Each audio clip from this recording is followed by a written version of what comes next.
was important about those early days, right? Because a lot of the concern that people have, whether it's agents or potential owners, is, well, how do I attract people to something that's not there yet, right? Almost like if you build it, they will come, versus what you're describing, which is, no, we're actually attracting to people to something that will be in the future, but isn't yet.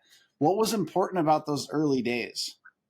That you just have a lot of conversations like that you don't have a ton of answers to. However, I mean, this was my script, Chase. When I would talk to people, I would always have a red book with me. I would say something to the effect of, hey, Chase, we're going to look at opening a franchise, a Keller Williams real estate franchise in Federal Way. Two questions I got most is, when?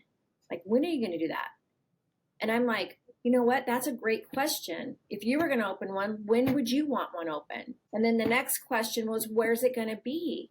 That's a great question. That's another great question. If you were going to open another office, where would you want it to be? So to me, it was just engaging people in the curiosity, because I didn't have a location. I didn't know when, but I had the intention and I had a lot of passion around that.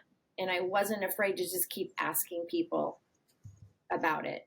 And what I love about that phase of life or a business or whatever, when something's new that you don't know what you don't know, that was me. And I would just talk to people about it. What I hear you saying is those people were attracted to a vision that you had or were creating, right? You didn't have all the specifics of how it would end up, but you knew it was important. You knew it was valuable. You had passion and vision. Yep. And why I want people to hear that is, particularly in a launch phase, right? Like, that's the bulk of what you have. Vision and passion. And sometimes people wonder if people are actually attracted to that.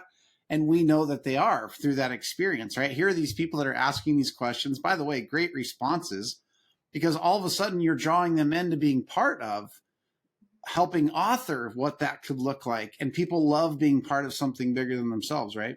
Yeah, and I think I heard somebody say that when I went to FSO one of those times. Like, that's what they did. And I was like, oh, I could do that. Yeah, You know, that's awesome. as long as I don't have to get real specific with people and I can just, get some engagement and follow up with them later, I was good to go. I don't want to speak for Pam and Dennis, but I'm sure they'd be willing to connect with you. I would be willing to connect with you. And just thank you guys so much for being great leaders and for being open to sharing your journey and story for those that it would inspire. Thanks for having us. You guys are awesome. Thank you.